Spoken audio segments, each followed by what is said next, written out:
మనందరం గత 3-4 రోజులుగా చూస్తున్నాం. వైఎస్ఆర్సీపీ ప్రభుత్వంలో తిరుమల తిరుపతి దేవస్థానం చైర్మన్గా పనిచేసినటువంటి భూమన కరుణాకర్ రెడ్డి గారు. ఈ పేరు మనమందరం గత 5 సంవత్సరాల్లో వైఎస్ఆర్సీపీ ప్రభుత్వంలో చాలాసార్లు విన్నాం. వెంకటేశ్వర స్వామి అంటే అందరికీ ఒక చాలా నమ్మకమైన స్వామి, చాలా విశ్వాసంతో కూడుకున్న స్వామి.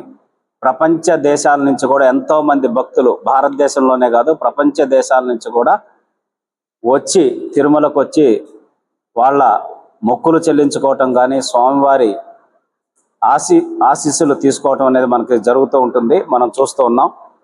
అయితే అటువంటి తిరుమల తిరుపతి దేవస్థానానికి చైర్మన్గా చేసిన వ్యక్తి వాళ్ళ హయాంలో ఎన్ని అక్రమాలు, అన్యాయాలు,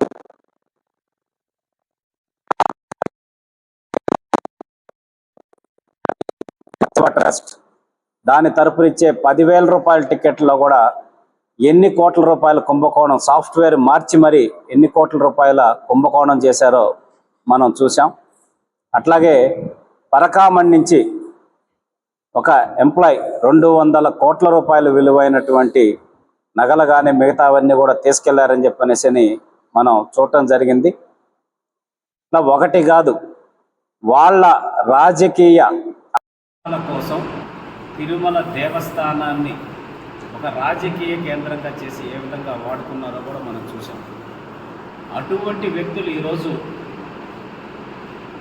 తిరుమల గోశాలలో ఆవులు చనిపోయినని చెప్పనేసని, అంటే మసిగుడ్డ కాల్చి మొహాన వేసినట్టు ఒక తప్పుడు స్టేట్మెంట్ ఇచ్చేసి దాని మీద మీరు రగడ చేసి హిందువుల మనోభావాలు అలాగే స్వామివారి భక్తుల మనోభావాలు ఏ విధంగా దెబ్బతీస్తున్నారో గత 3 రోజులుగా మనం చూస్తూ ఉన్నాం. కరుణాకర్ గురించి ఒకటి చూసాం మీడియాలో. చిరుతపుల్లో నడక మార్గంలో వస్తున్నాయంటే భక్తులందరికీ కర్ర ఇచ్చి, తలా ఒక కర్ర ఇచ్చి కర్ణాకర్ రెడ్డి అని చెప్పనేసి అప్పుడు పేపర్లో కూడా మనం స్టేట్మెంట్లు చూడటం జరిగింది. అంటే దానికి సంబంధించి చర్యలు తీసుకోమంటే టీటీడీ చైర్మన్గా ప్రెస్ మీట్ పెట్టి మరి చాలా ఆశ్చర్యకరంగా అనిపించింది. ప్రెస్ మీట్ పెట్టి భక్తులందరికీ తలా ఒక కర్ర ఇస్తున్నాం అంటే వచ్చేది ఏమన్నా ఒక ఇంకో లేకపోతే ఇంకో పిల్లో ఎట్లాంటిదైతే కర్ర ఇచ్చి ఏదన్నా చేస్తే సరే అనుకోవచ్చు. చిరుతుపుళ్ళు వస్తున్నాయంటే కర్ర ఇచ్చాం భక్తుల కోసం అని చెప్పి తలా ఒక కర్ర ఇస్తున్నాం అని చెప్పి అంత బాధ్యతారహితంగా ప్రవర్తించిన వ్యక్తి టిక్కెట్ల దగ్గర నుంచి ఆఖరికి అక్కడ పూలమ్మే తట్టల వాళ్ళ దగ్గర నుంచి రమారమి రోజుకి 5 లక్షల రూపాయలు వాళ్ళు వసూలు చేసిన సంగతి మీడియాల్లో కానీ తిరుపతిలో కానీ ఎక్కడ చూసినా కూడా మనం ఆ రోజుల్లో విన్న సంగతి. సో అటువంటి వ్యక్తి ఈరోజు అనవసరంగా కూటమి ప్రభుత్వం వచ్చిన తర్వాత ఎన్నో రకాలుగా టీటీడీని ఏ విధంగా చంద్రబాబు నాయుడు గారికి ఇలవేల్పు వెంకటేశ్వర స్వామి ఆయన అంటే అత్యంత విశ్వాసం ముఖ్యమంత్రి గారికి ఉంది. అందుకని రాగాలనే అధికారంలోకి రాగానే వెంటనే తిరుమల తిరుపతి దేవస్థానం యొక్క ప్రక్షాళనకి చర్యలు తీసుకుంటూ అన్ని రకాలుగా గత ప్రభుత్వ హయాంలో బోర్డులో జరిగిన అవినీతి మీద కావచ్చు, అక్రమాల మీద కావచ్చు మనం అందరం చూసాం. ఆఖరికి లడ్డూలో వాడే నెయ్యిలో వాళ్ళు చేసినటువంటి దుర్మార్గాలు చూసాం. ఇట్లా ఎన్నో రకాలుగా ఉన్న వాటన్నిటి మీద ప్రక్షాళన చేస్తూ ఇక్కడున్న మీడియా సోదరులు కూడా చెప్పాలి, లడ్డు క్వాలిటీ అనేది టీడీపీ ప్రభుత్వం వచ్చిన తర్వాత ఏ విధంగా మారింది, అక్కడ ఉచిత అన్నదానంలో కూడా ఏ విధంగా క్వాలిటీ అయిన రైస్ దగ్గర నుంచి మిగతా అన్నీ కూడా ఎంత అద్భుతంగా పెడుతున్నారు. భక్తులు క్యూ లైన్లో వెళ్ళే భక్తుల కోసం ఎటువంటి ఏర్పాటు అవన్నీ కూడా మనం చూస్తూ ఉన్నాం. అంత నిబద్ధతతోటి చంద్రబాబు నాయుడు గారు టీటీడీని చైర్మన్గా బాధ్యతలు స్వీకరించిన బిఆర్ నాయుడు గారు కూడా గొప్ప వ్యక్తి. ఒక మీడియా సంస్థ అధినేతగా స్వామివారి మీద అత్యంత విశ్వాసపాత్రుడిగా ఉంటూ సేవ చేసుకునే భావంతో ఎన్నో కార్యక్రమాలు చేసుకుంటూ వస్తున్నారు. మీద అన్యాయంగా, అక్రమంగా, అనవసరమైన అసత్యాలు చేసి ఇచ్చేయటం, మీరు అందరి మనోభావాలు, ఎవరైతే వెంకటేశ్వర స్వామిని నమ్ముతారో వాళ్ళందరి మనోభావాలు దెబ్బతీసే విధంగా ప్రవర్తించారనేది ఒక్కసారి కరుణాకర్ రెడ్డి గారు గుర్తుపెట్టుకోవాలి. సోదరులు టీటీడీ బోర్డు మెంబర్ చెప్పినట్టు పవన్ కళ్యాణ్ గారు డిప్యూటీ సీఎం గారు సతీమణి, ఆవిడ అన్యమతానికి చెందిన వ్యక్తి అయినా కూడా శ్రీవారి మీద విశ్వాసం, ఆమె మొక్కు చెల్లించుకోవడానికి వస్తే డిక్లరేషన్ మీద సంతకం పెట్టి నాకు శ్రీవారి మీద విశ్వాసం ఉందని చెప్పి సంతకం చేసి వెళ్ళి తలనీలాలు సమర్పించి దర్శనం చేసుకొని అన్నదాన కార్యక్రమంలో పాల్గొనటం మనం చూసాం. జగన్మోహన్ రెడ్డి గారు ఆయన ఎక్కడి నుంచైనా దిగొచ్చాడో మాకు తెలియదు, భూలోకం నుంచి కాకుండా ఇంకేదన్నా లోకం నుంచి. ఈరోజు కలియుగ దైవమైన వెంకటేశ్వర స్వామి దగ్గర దర్శనానికి వస్తూ కూడా కనీస ధర్మాన్ని, హిందువుల మనోభావాల్ని, టీటీడీ బోర్డు యొక్క నియమాల్ని పాటించకుండా ఒక్క రోజైనా డిక్లరేషన్ మీద సంతకాలు పెట్టి వచ్చారా దర్శనానికి? ఇదే మీ యొక్క నిబద్ధతకి మనకి ఎంతకన్నా ఉదాహరణ ఇంకోట్లేదు. అట్లాగే శ్రీవారికి పట్టు వస్త్రాలు సమర్పించాలంటే ముఖ్యమంత్రి స్థాయిలో ఉన్న వ్యక్తి సతీ సమేతంగా వచ్చి పట్టు వస్త్రాలు సమర్పించేటటువంటి సాంప్రదాయం కొన్ని సంవత్సరాలుగా, ఎన్నో సంవత్సరాలు మరి ఒక్కరోజు మీరు మీ సతీమణి గారితో కలిసి వచ్చి వస్త్రాలు,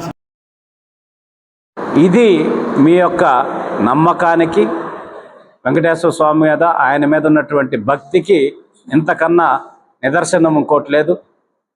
మేము మళ్ళీ కూడా చెప్తున్నాం, ఇక్కడ తిరుపతి దేవస్థానం తరఫున పార్టీ అలాగే కూటమి ప్రభుత్వం అధికారంలోకి వచ్చిన తర్వాత గోశాల నిర్వహణలో పూర్తి పారదర్శకంగా అన్ని కార్యక్రమాలు జరుగుతున్నాయి. హయాంలో మూగ జీవాలపై జరిగిన దారుణాలపై కూడా విచారణ జరుగుతుంది. సాధారణంగా ప్రతి నెల 15 ఆవులు అనారోగ్యం, వృద్ధాప్యం వల్ల చనిపోతే 2024లో మొత్తం 179 ఆవులు మరణించాయి. 2025 జనవరి మార్చి మధ్య 2700 మంది గోవులు ఉంటే గోవుల్లో 43 మాత్రమే మరణించాయి. ఇది రికార్డు. అట్లాగే దళారీ రాజకీయాలు ఆపారు. దానా సప్లైలో కానీ చేస్తున్న అవినీతిలో కానీ కుళ్ళిపోయిన దానా, చెడిపోయిన దానాన్ని అటువంటిది కాకుండా మంచి దానాన్ని, నాణ్యమైన దానాన్ని గోవులకి అందజేయటం జరుగుతూ ఉంది. వైసీపీ 30 దళారుల్ని బ్లాక్ చేసి మరి కంప్లీట్గా అన్ని రకాలుగా భక్తులకి సేవలు నేరుగా అందించేటటువంటి వసతి ఏర్పాటు చేయడం జరిగింది. అలాగే తరిగొండ వెంగమామ అన్నప్రసాద కేంద్రంలో నాణ్యత లేని బియ్యం వాడేవాళ్ళు, మనం అందరం కూడా అప్పుడు మీడియాలో కూడా చూసాం. ఇప్పుడు కంప్లీట్గా రుచికరమైన, నాణ్యమైన బియ్యాన్ని వాడుతూ రుచికరమైన ప్రసాదాన్ని అందించడం జరుగుతుంది. శ్రీవారికి సేంద్రియ పదార్థాలతో నైవేద్యం, అంటే మనం చంద్రబాబు నాయుడు గారు ఏ విధంగా చెప్తున్నారో న్యాచురల్ ఫార్మింగ్ ద్వారా చేసినటువంటి ప్రసాదాన్ని ఇచ్చేయటం జరుగుతోంది. 3 కోట్ల విలువైన పదార్థాలు విరాళంగా స్వీకరించి 8 కోట్ల విలువైన పాస్ పుస్తకాలు కూడా వాళ్ళకి ఇవ్వటం జరిగింది. కూటమి ప్రభుత్వంలో వచ్చిన 3 నెలల్లో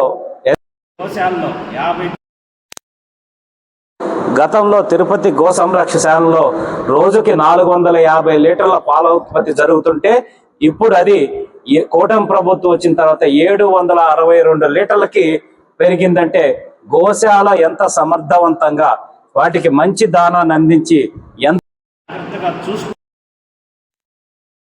ప్రొడక్షన్ అనేది, మిల్క్ ప్రొడక్షన్ అనేది రావడం జరుగుతూ ఉంది. కాబట్టి ఇవన్నీ కూడా మేము నిరూపించడానికి సిద్ధంగా ఉన్నాం. జగన్మోహన్ రెడ్డి గారికి, అలాగే భూమన కరుణాకర్ రెడ్డి గారికి, ఇతర వైఎస్ఆర్సీపీ నాయకులకు కూడా ఈ సందర్భంగా సవాల్ విసురుతున్నాం. ఇవి నిరూపించడానికి మేము సిద్ధంగా ఉన్నాం.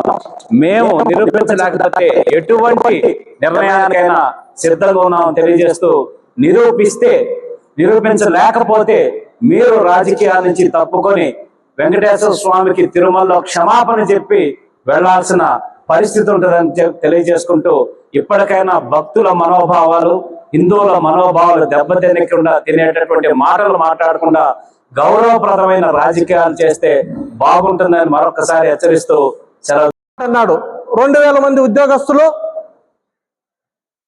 మా వాళ్ళు ఉన్నారు. ఎంత దౌర్భాగ్యం అండి ఇది. ఒక్క తిరుమల తిరుపతి దేవస్థానంలో చేసే ఉద్యోగస్తుల్ని మా వాళ్ళు అనడం ఎంతవరకు సమంజసం ఇది? అక్కడ ఉన్న వాళ్ళు భక్తులకు సేవ చేసేవాళ్ళుగా ఉంటారు. భగవంతునికి సేవ చేసేవాళ్ళు పొదువు దీనిగా ఉంటారు, నార్మల్గా ఉంటారు. కానీ పార్టీలతో సంబంధం లేకుండా ఉండాల్సిన ఉద్యోగస్తుల్ని 2000 మంది నా వాళ్ళు, ఇంటెలిజెన్స్ వాళ్ళని చెప్పడం ఆశాస్పదంగా ఉంది. నేను ఉద్యోగస్తులు కూడా చెప్తున్నా, దయచేసి మనం చేస్తున్నది దేవుడి సేవ. ఈరోజు దేవుడికి సంబంధించి ఈరోజు తిరుమల తిరుపతి దేవస్థానాన్ని ప్రతిష్ట దిగదార్చే విధంగా ఈ ఉద్యోగస్తులు కూడా నేర్చుకోవద్దని చెప్తున్నా. మనకు తిరుమల తిరుపతి దేవస్థానం ముఖ్యం, పార్టీలు ముఖ్యం కాదని మన ఉద్యోగస్తులందరికీ కూడా నేను చెప్తున్నాను. కాబట్టి ఉద్యోగస్తులు కూడా ఏదైనా సమస్యలు ఉంటే మీ పై అధికారులకు చెప్పండి.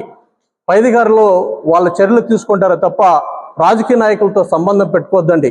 ఈ వైఎస్ఆర్సీపీ నాయకులు గోవులు చంపేశారని మాట్లాడుతున్నారు. మీరు గోవులు చంపడమే కాదు, గోపురాలను కూల్చేశారు మీరు వైఎస్ఆర్సీపీ నాయకులు. ఎన్నో దేవాలయాల్లో విగ్రహాలు పగలగొట్టారు. అప్పుడు మీరేం చేస్తున్నారని అడిగాను నేను. ఈరోజు చంద్రబాబు నాయుడు గారు ఏ ఒక్క కార్యక్రమానికి పోయినా,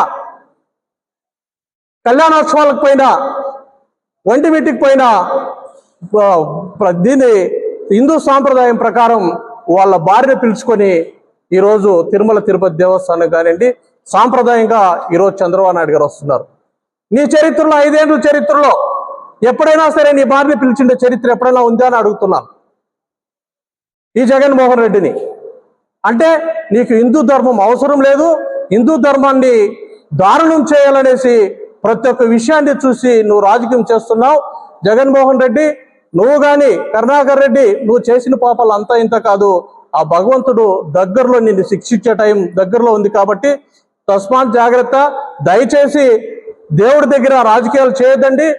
చేయాలనుకుంటే డైరెక్ట్గా రండి, చేస్తాం. అంత తప్ప దేవుడి దగ్గర రాజకీయాలు చెప్తే లబ్ధి పొందాలని చూశారంటే మొన్న 11 సీట్లు వచ్చింది, రేపు సింగిల్ డిజిట్ 1 సీట్ వచ్చే ఛాన్స్ కూడా ఉంటుంది. కాబట్టి దయచేసి మరొకసారి చెప్తున్నా, గోవుల విషయం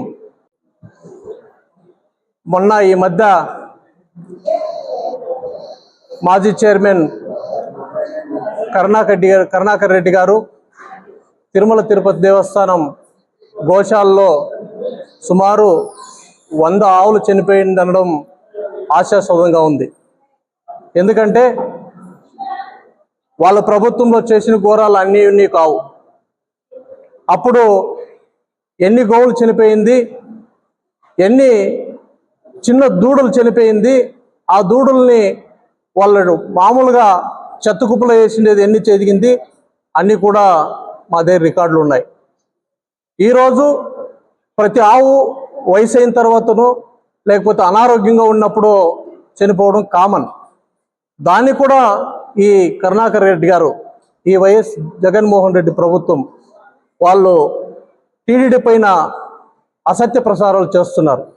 ఎందుకు చెప్తున్నానంటే ఈరోజు తిరుమల తిరుపతి దేవస్థానం ప్రపంచవ్యాప్తంగా హిందువులకు ప్రఖ్యాతిగాంచిన దేవస్థానం. ఆ దేవాలయాన్ని వీళ్ళు వైఎస్ఆర్సీపీ నాయకులు రాష్ట్రంలో చంద్రబాబు నాయుడు పైన ఏమి విమర్శ చేయడానికి ఏది దొరకలేదు. కాబట్టి ఈరోజు ఒక్క తిరుమల తిరుపతి దేవస్థానాన్ని హిందూ మనోభావాలు దెబ్బతీయాలని ఒకే ఒక కారణంతో ప్రతి చోట ప్రతిరోజు ఏదో ఒక ఇష్యూ పెట్టుకొని ఈ కరుణాకర్ రెడ్డి కానీ ఈ వైఎస్ఆర్సీపీ లీడర్స్ కానీ టీడీడీని హిందూ మనోభావాలను దెబ్బతీసే విధంగా మాట్లాడుతున్నారు. ఇది ఎంతవరకు సమంజసమని అడుగుతున్నాను. తిరుమల తిరుపతి దేవస్థానాన్ని ప్రక్షాళన చేయడానికి ఒక్కొక్కటిగా మొదట లడ్డు నాణ్యతను పెంచాలనే దీన్ని చూస్తే ఈ వైఎస్ఆర్సీపీ వాళ్ళు ఆవు నెయ్యిని కలుపుతో జరిగిందని రిపోర్ట్స్ వస్తే ఇమీడియట్గా మా చంద్రబాబు నాయుడు గారు దానిపైన తక్షణం చర్యలు తీసుకొని మంచి నెయ్యి ఇచ్చి మంచి అన్న ప్రసాదాలు పెట్టి సామాన్య భక్తులకు దర్శన భాగాలు కల్పించాలనేసి చంద్రబాబు నాయుడు ఒక్కొక్కటిగా తిరుమల తిరుపతి దేవస్థానం ప్రక్షాళన చేస్తున్నాడు. ఈరోజు చంద్రబాబు నాయుడు మా బిఆర్ నాయుడు గారి అధ్యక్షతన జరుగుతున్న మంచి కార్యక్రమాలను చూసి ఈ వైఎస్ఆర్సీపీ నాయకులు ఓర్చుకోలేక ఏదో ఒక విధంగా తిరుమల తిరుపతి దేవస్థానంలో భక్తుల మనోభావాలు దెబ్బతీయాలని మాట్లాడుతున్నారు. వీరు చేసిన పాపాలు అన్నీ కావు. గత 5 సంవత్సరాల్లో ఈ కరుణాకర్ రెడ్డి హయాంలో టికెట్లు కుంపుకొని ఎన్ని జరిగిందని నేను అడుగుతున్నా. ఎన్ని వేల కోట్లు మీరు సంపాదించారని అడుగుతున్నా. ఈ మినిస్టర్ వైఎస్ఆర్సీపీ మినిస్టర్ రోజా కానివ్వండి, కరుణాకర్ రెడ్డి కానివ్వండి, మిగతా వారి బృందం మొత్తం టికెట్లు వ్యాపారం చేయడం జరిగింది. అదే మా చంద్రబాబు నాయుడు వచ్చిన తర్వాత ఏ యొక్క అసాంఘిక కార్యక్రమాలు జరగకూడదనే ప్రతి ఒక్క బోర్డు మెంబర్కి కానీ బోర్డుకి కానీ వార్నింగ్ ఇవ్వడం జరిగింది. ఆ రోజు నుండి ఈ రోజు వరకు ఈ రోజు వచ్చిన బోర్డు చరిత్రలో కని విని రీతిలో ఎక్కడ కరప్షన్ లేకుండా మా బిఆర్ నాయుడు అధ్యక్షుడు జరుగుతుంది. కాబట్టి దీన్ని ఏదో విధంగా భ్రష్టు పెట్టేయాలని చూస్తున్నారు. ఇది భగవంతుడు ఆ వెంకటరమణ స్వామి చూస్తున్నారు. మీకు మంచి జరుగుదని మరొకసారి చెప్తున్నాను.